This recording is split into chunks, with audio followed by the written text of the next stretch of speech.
meus amores, tudo bem com vocês? Mais um vídeo aqui no canal. O vídeo de hoje vai ser um vídeo bem legal, dividindo com vocês um pouco da experiência de casada, porque eu sei que vocês gostam desse tipo de vídeo. Tem muita noivinha que acaba vindo aqui porque o meu canal ele é inteiro com o tema de casamento, né? Não foi primeiro mostrando o enxoval, as comprinhas para o enxoval. Vocês gostavam muito desse tipo de vídeo. Depois a minha rotina da vida de casada e vocês gostam muito que eu traga esse tipo de assunto aqui. Então hoje eu resolvi vir bater um papo com vocês, espero que vocês gostem. Vocês sabem, eu costumo fazer o meu roteirinho, então eu estou com o meu caderno aqui abaixo. Sempre que eu abaixar isso aqui é porque eu vou ler, tá, gente? O que é que eu vou falar para vocês para eu não acabar esquecendo. Porque se a gente gravar sem um roteiro específico, acaba que muitas coisas a gente deixa de falar, outros falam demais. Então eu gosto sempre de gravar com o roteirinho aqui abaixo para me auxiliar. Então vamos lá. Depois que a gente casa, muitas coisas é que a gente vai ver que não era nada daquilo que a gente pensava. Algumas coisas e outras não, né? A gente fantasia muitas coisas antes de casar, a gente idealiza muitas coisas e acaba que quando casa nem tudo é como a gente pensou. Algumas coisas são, outras não, e a maioria é diferente do que a gente imagina, né?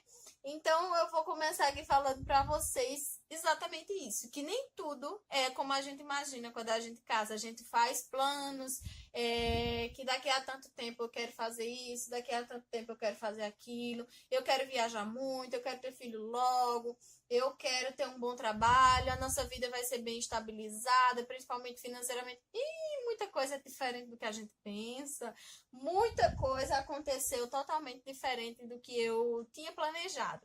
Então, a gente tem que estar preparada quando a gente casa, a gente tem que ir se preparando psicologicamente para tudo que vai acontecer, porque a gente só sabe que vai acontecer quando realmente acontece. Então não adianta, por mais que a gente faça planos, a gente tem que sempre ter um plano B para poder conseguir seguir em frente, senão muitas das vezes isso é um dos motivos que acaba os relacionamentos se desfazendo, porque as pessoas não conseguem lidar com as dificuldades que vêm a seguir depois do casamento, né? Que eu nem imaginava que isso ia acontecer, que eu ia ser capaz de fazer, porque eu detestava isso. Colocar mau costume no marido. Manhã sempre foi de colocar assim, muita manhã em paz, sabe? E tudo que pai fazia, que pai queria, ela dava nas mãos. Muitas das coisas eu entendia porque ele era doente, ele era idoso, então ele precisava muito de auxílio. E eu tinha muito isso na minha cabeça que jamais eu ia colocar costume em marido, não. O quê? Foi a primeira coisa que aconteceu. Quando a gente casou, ele trabalhava fora e eu não. E eu sempre tive isso como... Ah, ele tá trabalhando fora e eu tô trabalhando apenas na casa. Então eu tinha a casa como um apenas, eu não tinha como um trabalho. Eu tinha como que era obrigação minha de fazer, apenas minha. E não é bem assim. Se os dois moram na casa, se os dois fazem bagunça, os dois têm que colaborar com isso. Só que no período que eu não trabalhava, eu sentia que era completamente, inteiramente responsabilidade minha. E como eu tinha tempo para isso, óbvio que eu ia fazer. Só que quando ele dizia, eu vou fazer isso, eu vou fazer aquilo, eu vou fazer não sei o quê, eu dizia, não, deixa que eu faço, não, deixa isso aí que eu faço depois.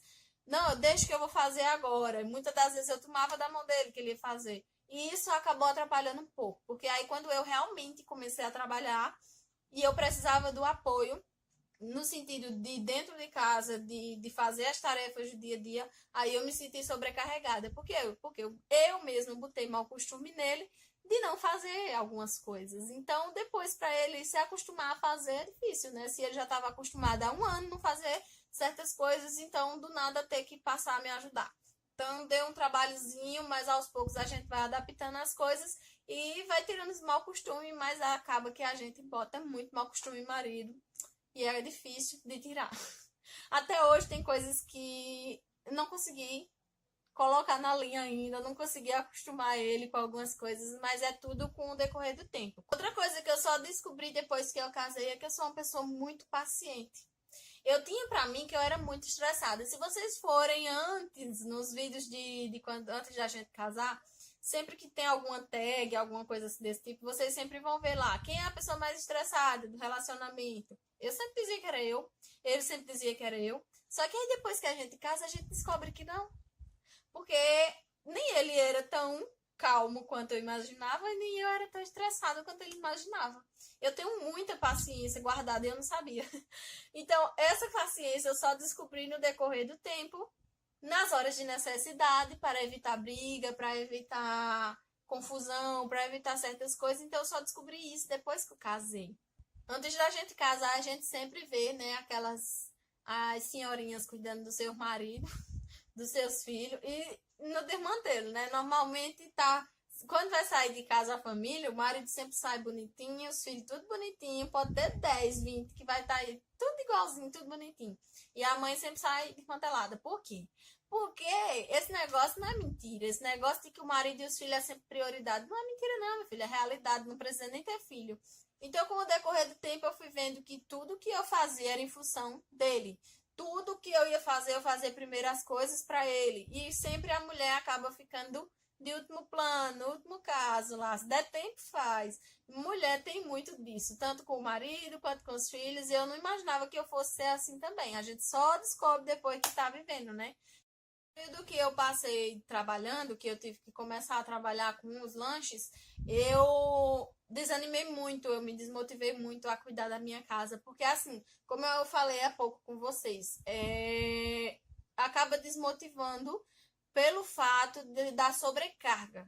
Antes eu tinha só a casa para cuidar, aí eu passei a trabalhar com outra coisa, então eu tinha que dar conta da casa e dar conta do trabalho, e dar conta do marido, e dar conta dos afazeres, e dar conta das coisas da igreja. Então, dar conta de todos esses afazeres não era missão fácil para mim. Então, eu acabei me desmotivando muito, muita coisa eu tive que mudar dentro da minha casa para ficar mais fácil, tive que adaptar, tive que mudar muita coisa e que eu não queria, que não era o que eu tinha planejado. E isso acabou fazendo com que eu desanimasse de cuidar da minha casa. Não que eu fiquei desmantelada, não que eu desleixei com a casa. Tava precisando, tava ali necessitando, eu ia fazia. Mas ter aquele ânimo, aquele entusiasmo para fazer as coisas como antes, eu não tava tendo por conta dessa sobrecarga de coisas nas minhas costas. Então, acabei desanimando e era uma coisa que eu pensei que fosse viver essa fase, mas acontece. Não sei se acontece com todo mundo, mas eu vivi essa fase. Se você se identifica, diga aí nos comentários, que eu gosto muito de ouvir, de ler também o que vocês falam. Alguma vez você já escutou na sua vida alguém dizer que serviço da casa não acaba nunca? Quem já aí me fala? Quem já escutou essa frase? Eu acho que não tem uma pessoa na face da terra que nunca tenha escutado essa frase, não. Mas eu cheguei a uma belíssima conclusão, que acaba, porque tinha dia que eu já tinha feito tudo, que não tinha mais nada para fazer dentro de casa. Eu ficava super entediada. Então eu ia procurar receita para fazer. Eu ia procurar alguma coisa. Não tinha nem necessidade. Teve época da geladeira tá lotada de receita, de coisa pronta, feita já.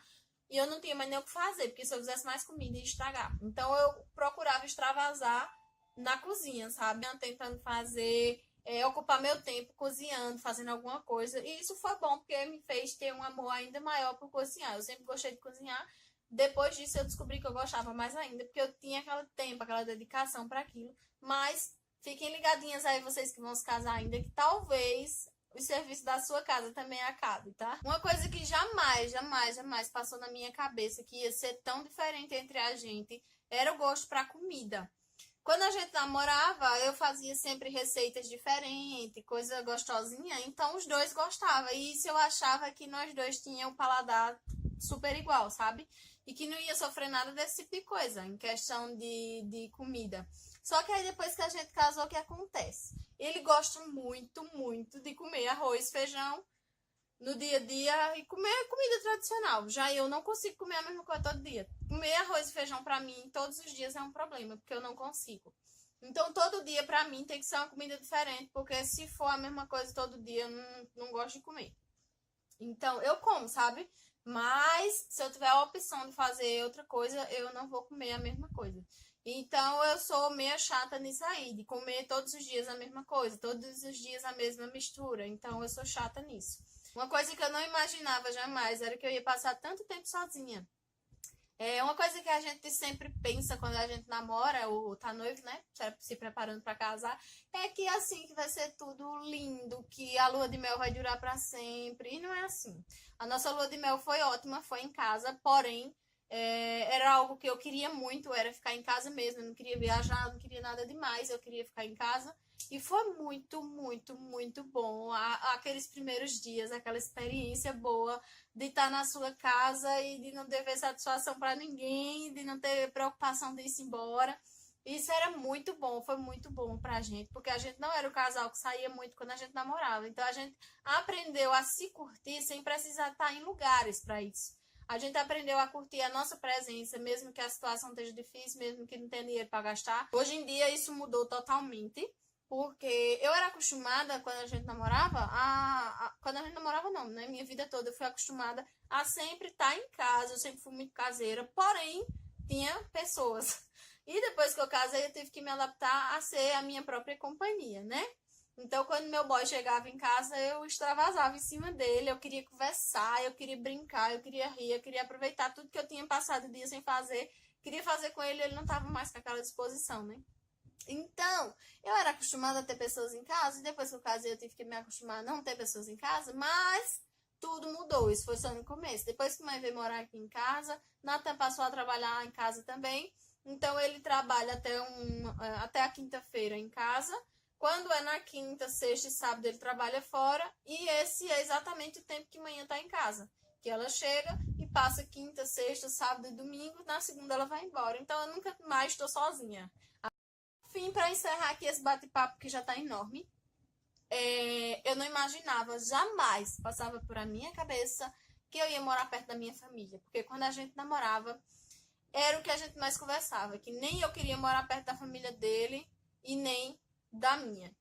Não porque tenha confusão, não porque a gente não se dê bem, pelo contrário, a gente se dá super bem com as famílias. A questão é porque quando a gente casa, tem aquele ditado, que quem casa quer casa. Beleza, a gente casa e quer casa. Mas se mora muito perto, todo mundo se envolve, todo mundo se intromete, todo mundo se manda na vida um do outro, se envolve nas confusões. E isso é muito chato. Então eu não queria de jeito nenhum morar perto de ninguém. Não estou dizendo que em todos os casos acontece isso, tem as suas exceções. Tem famílias que sabem viver próximo e sabem não se envolver. Só que eu tinha na minha cabeça que eu não queria. E jamais eu imaginei que a minha mãe fosse morar comigo. Eu não passava isso na minha cabeça em nenhum momento. E também eu não imaginava que eu ia morar tão perto da minha irmã. Então é muito contrário do que eu falava, é muito contraditório ali o negócio, do que eu falava, do que eu planejava, porque isso não fazia parte dos meus ideais, jamais morar perto da família, justamente para não estar havendo confusão, atrito, esse tipo de coisa. Só que graças a Deus a gente mora perto, mãe mora aqui em casa e não acontece nada demais, não tem confusão, ninguém se envolve com ninguém. Eu praticamente não vou na casa da minha irmã, é muito difícil, eu só vou lá praticamente quando eu gravo aqui no canal pra vocês, quando tem alguma coisa diferente, um almoço, um churrasco, uma coisa assim, quando ele chama a gente vai. Fora isso, eu não sou de estar na casa de ninguém. Então, é muito tranquilo o fato da gente morar perto. Eu moro aqui na minha casinha, minha irmã passa 2 casinhas e mora ali. Então, é bem perto, mas a gente, cada uma tem o seu espaço, cada um vive no seu canto. Eu imaginava que seria totalmente diferente se morasse perto, mas graças a Deus é tudo tranquilo. Então é isso, meus amores. Foi muito bom bater esse papo aqui com vocês. Se você já é casado e se identifica com alguma coisa, deixa aqui nos comentários abaixo, que eu amo ver a participação de vocês aqui. E você que é noivinha, que tá aqui assistindo esse vídeo, se preparando para o seu casamento, prepara, menina, porque aí vem coisa, viu? Depois que você casa, você aprende tanta coisa, você descobre tanta coisa que não imaginava, que você nem vai, assim, não vai passar um milímetrozinho assim na sua cabeça do que realmente é. Você só vai saber quando você for viver a sua experiência. E é muito bom. E o que aconteceu comigo pode ser que não aconteça com você, mas eu quis contar um pouquinho da minha experiência, dividir um pouquinho com vocês. Espero que vocês tenham gostado desse vídeo. Já deixa o like de vocês. Me segue também lá no meu Instagram, que é Alcinete Silva, com 2A no final. Eu mudei o nome do Instagram justamente para facilitar para vocês me encontrarem lá, porque a forma que estava escrita ficava muito difícil de vocês encontrar. Então agora é simplesmente o nome do canal aqui. A única diferença é porque tem 2A. Então é Alcinete Silva, 1A no final. Só isso, tá bom? Então um beijo no coração de vocês. Fiquem com Deus e até o próximo vídeo. Tchau!